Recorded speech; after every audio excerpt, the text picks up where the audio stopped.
BFM et RMC tirent la langue. Le groupe Next Radio, comprenant notamment BFM TV ou encore RMC, a dévoilé le 17 juin dernier un vaste plan d'économie pour faire face à l'impact de la crise du coronavirus et à une concurrence accrue.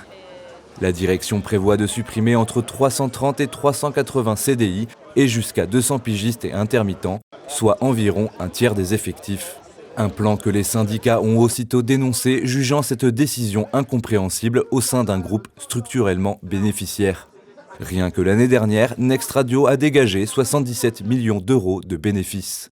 Se croyant intouchables, journalistes et techniciens se retrouvent face à une réalité qu'ils ont souvent dénigrée au profit de leur patron.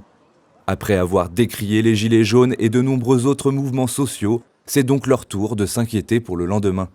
De quoi les pousser à faire comme ceux qu'ils ont méprisés, descendre dans la rue et faire la grève. Les salariés et prestataires de Patrick Drahi tenaient donc le piquet devant les locaux de BFM mercredi matin. Il y a un mois, on nous a présenté un plan social dans notre groupe à venir.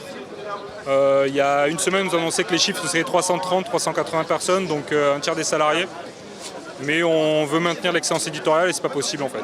Ils estiment que c'est une réorganisation extrêmement importante car le groupe va mal. Ils utilisent surtout l'excuse de la crise sanitaire du Covid-19 pour expliquer que nos recettes publicitaires en baisse mettent l'entreprise sur une pente très glissante et qu'on est sur un marché de grande concurrence en utilisant des arguments comme Netflix serait notre concurrent. Le marché de la publicité, selon eux, est en train de faiblir, que le temps d'antenne, de présence des téléspectateurs à l'antenne est en train de faiblir. Tout ça, on l'entend parfaitement, c'est pour ça qu'on dit oui à un plan de départ volontaire, mais des licenciements secs dans notre groupe, on ne comprend pas pourquoi. Tous ensemble, on a décidé de frapper un grand coup aujourd'hui, avec les rédactions, les parties techniques, les métiers support, etc.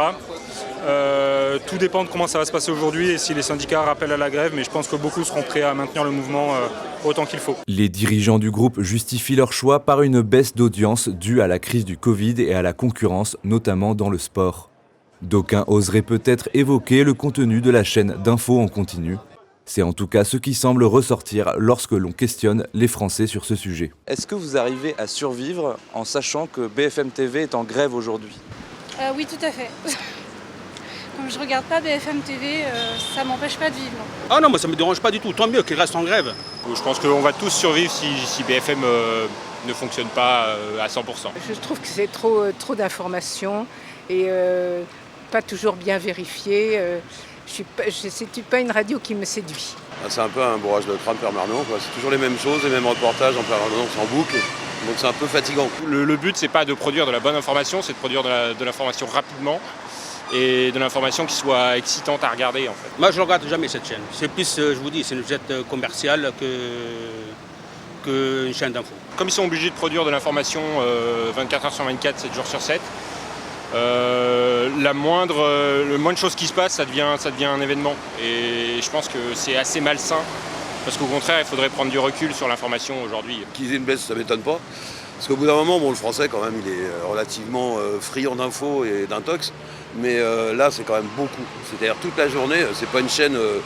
c'est une chaîne d'infos, mais qui est répétitive. C'est surtout une chaîne qui insiste toujours sur les mêmes sujets, toujours sur les mêmes choses, toute la journée.